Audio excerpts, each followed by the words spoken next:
कड़ी मेहनत आपको वहां पहुंचा देती है जहां अच्छी किस्मत शायद आपको पहुंचा दे। निंदा से घबराकर अपने लक्ष्य को ना छोड़ें, क्योंकि लक्ष्य मिलते ही निंदा करने वालों की राय बदल जाती है। विद्यार्थी जीवन में जीवन की छोटी छोटी आदतें हमारे जीवन में बड़ा फर्क पैदा कर देती है।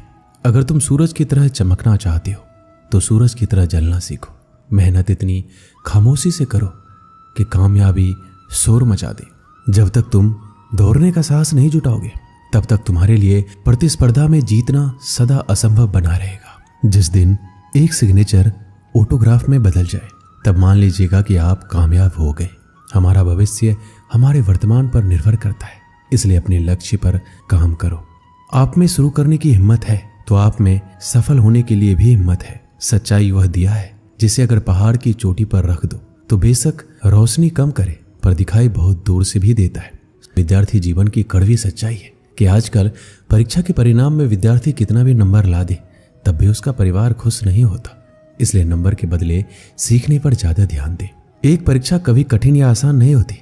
जिस विद्यार्थी ने अच्छी मेहनत की हो उसके लिए परीक्षा आसान होती है, और जिसने परीक्षा के लिए कोई मेहनत नहीं की उसके लिए परीक्षा बहुत कठिन होती है। परीक्षा के समय सबको डर लगता है, पर फेल वही होते हैं जो पढ़ाई नहीं करते। सफल और असफल विद्यार्थी में केवल एक ही फर्क होता है। एक सफल विद्यार्थी शिक्षा के अलावा किसी और चीज पर ध्यान नहीं देता, जबकि असफल विद्यार्थी शिक्षा के अलावा सब पर ध्यान देता है। अगर आप अपने रूम में सबसे होशियार विद्यार्थी हैं तो आप गलत रूम में हैं या गलत स्कूल में हैं। एक विद्यार्थी को हमेशा यह ध्यान में रखना चाहिए कि विद्यार्थी जीवन आराम का नहीं पर मेहनत से विद्या प्राप्त करने का समय है। हारने वाला विद्यार्थी जीतने वाले विद्यार्थी पर ध्यान देता है, जबकि जीतने वाला विद्यार्थी सिर्फ जीतने पर ध्यान देता है। लोग आपके बारे में क्या सोचते हैं उससे ज्यादा महत्वपूर्ण यह है कि आप लोगों के बारे में क्या सोचते हो, क्योंकि यही चीज आपका चरित्र निर्धारित करती है। एक सच्चा विद्यार्थी वही है जो खुद को साबित करने में नहीं लेकिन खुद को औरों से बेहतर करने में ध्यान देता है। अगर आपके सपने आपको नहीं डरा रहे, आपको नहीं सोने दे रहे, आपको खाने नहीं दे रहे, तो आपके सपने सही में बड़े सपने हैं। पर ऐसा कुछ भी नहीं हो रहा है तो मान लीजिए वह बड़े सपने नहीं है। अपने अंदर सीखने का जुनून विकसित कीजिए। अगर आपने ये कर दिया तो आपको आगे बढ़ने से कोई नहीं रोक पाएगा। एक मूर्ख व्यक्ति को देने के लिए श्रेष्ठ प्रतिक्रिया मौन ही है। महत्वाकांक्षा के बिना बुद्धिमानी ऐसी ही है जैसे पर के बिना एक पक्षी। अगर आप वो नहीं कर रहे हैं जो आपको पसंद है, इसका मतलब ये है कि आप अपना समय बर्बाद कर रहे हो। अपने को परिस्थितियों का गुलाम कभी ना समझो। तुम स्वयं अपने भाग्य के विधाता बनो। एक दिन में नहीं होगा, लगे रहोगे तो एक दिन जरूर होगा। उठो, मुकाबला करो और जीतो। जीतने के लिए तुम्हें ना किसी की इजाजत की जरूरत है ना किसी सिफारिश की। क्या आपने ऐसा कोई निर्णय लिया है जो वर्तमान में रिस्की है पर आने वाले समय में बेहतरीन साबित होगा? अगर आपका जवाब हाँ है तो बहुत अच्छी बात है, पर अगर ना आए तो जरूर सोचिए और लीजिए। परफेक्ट परिस्थिति का इंतजार मत कीजिए। आज से अपने लक्ष्य को पाने के लिए पूरी ताकत झोंक दीजिए। सफलता इंतजार से नहीं, काम करने से मिलेगी। मैं रास्ते बदलता नहीं हूं, रास्ता बनाता हूं। सबको दो अवसर मिलते हैं, कुछ समय की तकलीफ और लंबे समय का आराम, या कुछ समय का आराम या लंबे समय की तकलीफ। पता नहीं, अधिकांश लोग दूसरा अवसर ही चुनते हैं। बड़े निर्णय लेते हुए डरना गलत नहीं है, पर डर के कारण बड़े निर्णय ना लेना गलत है। सफलता के लिए जीनियस से कहीं ज्यादा जरूरी है कॉमन सेंस होना। कम शिकायतें, कम बहाने, कम टाल मटोल, अधिक सफलता पाने का यही मूल मंत्र है। कभी कभी आपकी सफलता की राह में सिर्फ एक व्यक्ति बाधक होता है, वह जिसे शीशे में आप हर दिन देखते हैं। उन सभी रास्तों को छोड़ दो जो मंजिल की तरफ नहीं आते, भले ही कितनी भी खूबसूरत हो। बोलकर पछताने से ना बोलना बेहतर है। यह महत्वपूर्ण नहीं है कि आप सफल हैं या नहीं, महत्वपूर्ण यह है कि आप उतने सफल हुए हैं या नहीं जितनी आपके भीतर क्षमता थी। विद्यार्थियों के अच्छे जीवन के लिए उनको मोटिवेट करना बहुत ही जरूरी है, क्योंकि मोटिवेशनल उस बीमारी का दवा है जो विद्यार्थियों को उनके लक्ष्य से भटकने नहीं देता। बहुत से विद्यार्थियों की जिंदगी में ऐसा पल भी आता है जिस समय उनको मोटिवेशनल की बहुत ही आवश्यकता होती है, क्योंकि जब किसी बच्चे की जिंदगी में दुख या परेशानी होती है उस समय वो अपने तय किए गए लक्ष्य से दूर होते चले जाते हैं, और यही वह कठिन समय होता है जिसमें उनको एक अच्छी प्रेरणा और मोटिवेशनल की जरूरत होती है। स्टूडेंट लाइफ जीवन के हर एक जिंदगी से बेहतर मानी जाती है, क्योंकि इस जिंदगी में विद्यार्थी बिल्कुल स्वतंत्र रूप से जीवन को जीते हैं और इस समय विद्यार्थियों की एबिलिटी कार्यों को करने के प्रति बहुत ही ज्यादा होती है। इसके साथ साथ इस जिंदगी में विद्यार्थी अपने आप को बहुत ही एक्टिव रखता है, जिससे वो किसी भी कठिन प्रश्न या लंबे उत्तर को आसानी पूर्वक समझ सकता है, क्योंकि यह उम्र बहुत ही चंचल माना जाता है। अब हम विद्यार्थियों के जीवन से जुड़े कुछ बातें बताएंगे, जिससे आपको पढ़ाई में मदद मिल सकती है और अपने लक्ष्य को आप प्राप्त कर सकते हैं। जब आप पढ़ाई करने बैठे तो अपने आसपास सभी ऐसी चीजों को हटा दे जो आपको ध्यान से भटका सकती है। पढ़ाई करते समय ऐसी जगह बैठे जहां किसी भी तरह का शोर शराबा नहीं हो। इसके साथ ही अगर आपके आसपास मोबाइल, टीवी हो तो उस जगह पर ना बैठे। कोशिश करें कि पढ़ने के लिए आप टेबल चेयर पर ही बैठे। इससे आप ज्यादा देर तक पढ़ाई कर पाएंगे। और पढ़ाई करते समय फोकस बढ़ाने के लिए सबसे जरूरी है आप अपनी पढ़ाई के लिए एक रूटीन बना लें। टाइम टेबल बनाकर पढ़ाई की जाए तो हर चीज अच्छे से याद रहती है। इस टाइम टेबल को रोजाना फॉलो करना जरूरी है। इससे पढ़ाई समय से करने की भी आदत आसानी से बन जाएगी। साथ ही आप अच्छे से अपने स्टडी प्लान का पालन कर पाएंगे। रोज रोज एक ही समय पर पढ़ाई शुरू करने की आदत हो जाएगी तो पढ़ाई पर कंसंट्रेट और फोकस करने में आसानी होगी। हर रोज अपने लिए एक लक्ष्य निर्धारित कीजिए। जब भी पढ़ाई करने बैठे तो अपने गोल को ध्यान रखें कि आपको आज कितना पढ़ना है। जैसे कि जब आप पढ़ाई करने बैठे तो तय कर लें कि आज आपको किन चैप्टर को पूरा करना है, और इस गोल को पूरा करने के बाद ही आप अपनी जगह से उठेंगे। जब आप अपने तय किए गए स्टडी गोल्स को पूरा कर लेंगे तो आपको भी अच्छा लगेगा और रोजाना आप इसी तरह खुशी से पढ़ाई पर फोकस कर पाएंगे। और साथ ही साथ पढ़ाई के बीच में ब्रेक जरूर लें। कभी भी एक साथ पूरा सिलेबस ना पढ़ें।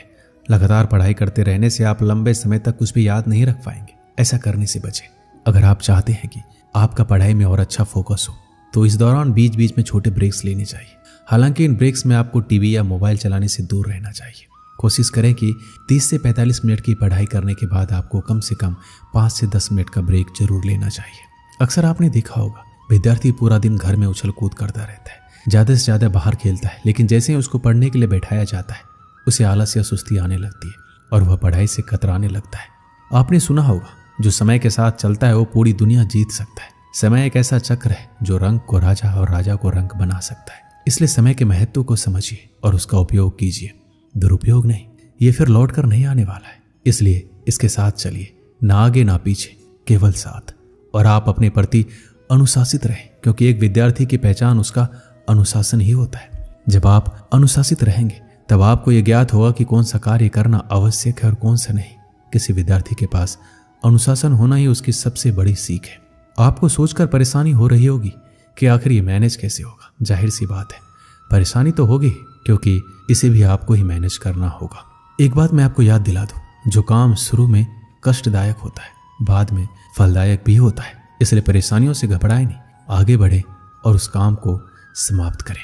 सोने के लिए भी समय निर्धारित कीजिए। प्रत्येक विद्यार्थी को कम से कम 6 से 7 घंटे तक सोना चाहिए। इससे शरीर पहले की तुलना में ज्यादा सक्रिय रहता है, जिससे विद्यार्थी की स्मरण शक्ति में वृद्धि होती है, जो पढ़ाई दौरान ज्यादा फायदेमंद होता है। अक्सर विद्यार्थियों द्वारा पूछा जाता है कि पढ़ाई कैसे करें ताकि मन लगे। इंसान का मन बहुत चंचल होता है, एक पल में यहाँ तो दूसरे पल में वहां चला जाता है। इसलिए हमें पढ़ाई करते समय इस बात का ध्यान रखना चाहिए कि नेगेटिव थिंकिंग और ऐसी किसी भी तरह की बातें हमारे मस्तिष्क में ना आए जिससे हमारा मन डाइवर्ट हो। मन को काबू में करना बहुत बड़ा काम होता है, पर ये जो संभव कर लेता है अपनी सफलता से कभी नहीं चूकता है। इसलिए कोशिश करें मन को विभाजित करने वाली यादों से दूर रहें। ऐसा हर विद्यार्थी के साथ होता है। जब वो पढ़ने बैठते हैं तो उसके मन में कई प्रकार के विचार उनके सामने आने लगते हैं और वो धीरे धीरे उनमें खोने लगते हैं, जिससे उनका ध्यान पढ़ाई से हट जाता है। पढ़ते कुछ है, दिखाई कुछ और देता है। इसका मुख्य 2 वजह होता है। पहला, उस समय पढ़ने में रुचि नहीं है, और दूसरा, आप बहुत चिंतित हो। कोशिश करें तनाव से दूर रहने की। दोस्तों के साथ अपना ज्यादा टाइम स्पेंड करना एक बड़ी वजह है पढ़ाई में मन ना लगने की, क्योंकि दोस्तों के साथ समय का पता नहीं चल पाता, जिससे आपकी पढ़ाई का समय निकल जाता है, जो आपको बाद में चिंतन करने पर मजबूर कर देता है। सिर्फ सोच इतनी शक्तिशाली होती है जो सही और गलत में भेद कर सकती है, जो व्यक्ति को ऊपर उठा सकती है और नीचे गिरा सकती है। संसार की सबसे महंगी पुस्तक, सबसे बड़ा प्रेरक और मूल्यवान विचार आपके अंदर 1% कभी परिवर्तन नहीं ला सकते यदि आप बदलना ना चाहे तो। जो जानते नहीं इसलिए नहीं कर पाते वह अज्ञानी है। जो सब कुछ जानते हैं फिर भी अमल नहीं करते वो मूर्ख है। यदि हर सुबह नींद खुलते किसी लक्ष्य को लेकर आप उत्साहित नहीं है तो आप जी नहीं रहे, सिर्फ जिंदगी काट रहे हैं। दूसरों की मदद करते हुए यदि दिल में खुशी है तो वही सेवा है, बाकी सब दिखावा है। आपके जीवन में कुछ ऐसे नियम जरूर होने चाहिए जिनसे आप किसी भी कीमत पर समझौता नहीं करेंगे। किसी भी व्यक्ति को ज्यादा सुधारना चाहोगे तो आपका दुश्मन हो जाएगा। आप कभी भी नदी में कूदे बिना उसकी गहराई का अंदाजा नहीं लगा सकते। जब लोग छोड़ दे तब भी जीतने वाला व्यक्ति उसको छोड़े बिना उस पर लगा रहता है। यही जीतने वाले व्यक्ति और हारने वाले व्यक्ति में अंतर है। जीवन में सफल होना है तो खुद से काम करने से पहले एक प्रश्न पूछें, क्या यह सही कार्य है या सरल कार्य? सफलता के लिए कोई एलिवेटर नहीं है, आपको अपने आप ही सीढ़ियां चढ़नी होगी। 3 चीजों को बदलना बहुत जरूरी है। बहानों को अपने प्रयत्नों से, आलस को निश्चय से और समस्या को मौकों से। परिवर्तन और संघर्ष से सिर्फ एक कायर इंसान ही डरता है। सफल और हिम्मतवान व्यक्ति नहीं, अनुशासन ही सिद्धि और लक्ष्य को जोड़ने वाला पुल है। आपको सफलता चाहिए तो आपको उसकी कीमत के लिए भी तैयार रहना होगा। अगर आपको सफल होना है, वह आपके विद्यार्थी जीवन में हो या फिर आपके जीवन में, तो सिर्फ 2 शब्द जान लीजिए, वह है अभी जो करना है वो अभी करें। एक दिन की बात है, 2 मित्र सोहन और मोहन अपने गांव के मंदिर की सीढ़ियों पर बैठकर बातें कर रहे थे। इतने में एक तीसरा व्यक्ति जतिन उनके पास आया और उनकी बातों में शामिल हो गया। तीनों दिन भर दुनिया जहां की बातें करते रहे। कब दिन ढला, कब शाम हुई, बातों बातों में उन्हें पता ही नहीं चला। शाम को तीनों को भूख लग गई। सोहन और मोहन के पास क्रमशः 3 और 5 रोटियां थी, लेकिन जतिन के पास खाने के लिए कुछ भी नहीं था। सोहन और मोहन ने तय किया कि वो अपने पास की रोटियों को आपस में बांटकर खा लेंगे। जतिन उनकी बात सुनकर प्रसन्न हो गया, लेकिन समस्या ये खड़ी हो गई, कुल 8 रोटियों को तीनों में बराबर कैसे बांटा जाए। सोहन इस समस्या का समाधान निकालते हुए बोला, हमारे पास कुल 8 रोटियां हैं, हम इन सभी रोटियों के 3-3 टुकड़े करते हैं। हमारे पास कुल 24 टुकड़े हो जाएंगे, उनमें से 8-8 टुकड़े हम तीनों खा लेंगे। मोहन और जतिन को यह बात जच गई और तीनों ने वैसा ही किया। रोटियां खाने के बाद वो तीनों उसी मंदिर की सीढ़ियों पर सो गए, क्योंकि रात काफी हो चुकी थी। रात में तीनों गहरी नींद में सोए और सीधे अगली सुबह उठे। सुबह जतिन ने सोहन और मोहन से विदा ली और बोला, मित्रों, कल तुम दोनों ने अपनी रोटियों में से तोड़कर मुझे जो टुकड़े दिए, उसकी वजह से मेरी भूख मिट पाई। इसके लिए मैं तुम दोनों का बहुत आभारी हूँ। यह आभार तो मैं कभी नहीं चुका पाऊंगा, लेकिन फिर भी उपहार स्वरूप मैं तुम दोनों को सोने की ये 8 गिन्नियां देना चाहता हूँ। यह कहकर उसने सोने की 8 गिन्नियां उन्हें दे दी और विदा लेकर चला गया। सोने की गिन्नियां पाकर सोहन और मोहन बहुत खुश हुए। उन्हें हाथ में लेकर सोहन मोहन से बोला, आओ मित्र, ये 8 गिन्नियां आधी आधी बांट ले। तुम 4 गिन्नी ले लो और मैं 4 गिन्नी ले लेता हूँ। लेकिन मोहन ने ऐसा करने से इनकार कर दिया। वो बोला, ऐसा कैसे? तुम्हारी 3 रोटियां थी और मेरी 5। मेरी रोटियां ज्यादा थी, इसलिए मुझे ज्यादा गिन्नियां मिलनी चाहिए। तुम 3 गिन्नी लो और मैं 5 लेता हूँ। इस बात पर दोनों में बहस छिड़ गई। बहस इतनी बढ़ी, मंदिर के पुजारी को बीच बचाव के लिए आना पड़ा। पूछने पर दोनों ने एक दिन पहले का किस्सा और सोने की गिन्नियों की बात पुजारी को बता दी। साथ ही उसने निवेदन किया कि वो कोई निर्णय ले, जो भी वो निर्णय करेंगे उन्हें स्वीकार होगा।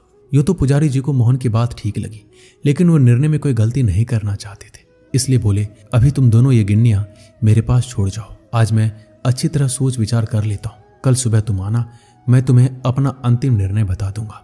सोहन और मोहन सोने की गिन्नियां पुजारी जी के पास छोड़कर चले गए।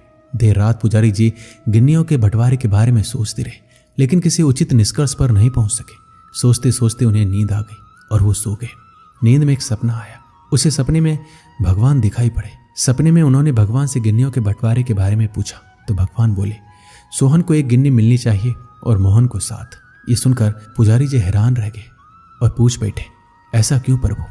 तब भगवान जी बोले, देखो, सोहन के पास 3 रोटियां थी, जिसके उसने 3 टुकड़े किए।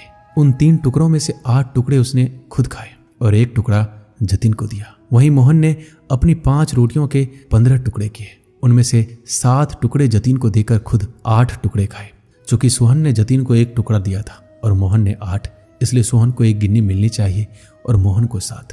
पुजारी जी भगवान के इस निर्णय पर बहुत ही प्रसन्न हुए और उन्हें कोटि कोटि धन्यवाद देते हुए बोले, प्रभु, मैं ऐसे न्याय की बात कभी सोच भी नहीं सकता था। अगले दिन जब सोहन और मोहन मंदिर आकर पुजारी से मिले तो पुजारी जी ने उन्हें अपने सपने के बारे में बताते हुए अंतिम निर्णय सुना दिया और सोने की गिन्नियां बांट दी। इस कहानी से हमें क्या सीख मिलती है? जीवन में हम जब भी कोई त्याग करते हैं या काम करते हैं तो अपेक्षा करते हैं कि भगवान इसके बदले हमें बहुत बड़ा फल देंगे, लेकिन जब ऐसा नहीं हो पाता तो हम भगवान से शिकायत करने लग जाते हैं। हमें लगता है कि इतना कुछ त्याग करने के बाद भी हमें जो प्राप्त हुआ बहुत ही कम है। भगवान ने हमारे साथ अन्याय किया है, लेकिन वास्तव में भगवान का न्याय हमारी सोच से परे है। वह महज हमारे त्याग को नहीं बल्कि समस्त जीवन का आकलन कर निर्णय लेता है। इसलिए जो भी हमें मिला है उसमें संतुष्ट रहना चाहिए। और भगवान से शिकायतें नहीं करनी चाहिए, क्योंकि भगवान का निर्णय सदा न्याय संगत होता है और हमें जीवन में जो भी मिल रहा होता है वो बिल्कुल सही होता है। दोस्तों, इस वीडियो में बस इतना ही। मिलते हैं अगली वीडियो में। अपना ख्याल रखिएगा। जय श्री कृष्ण।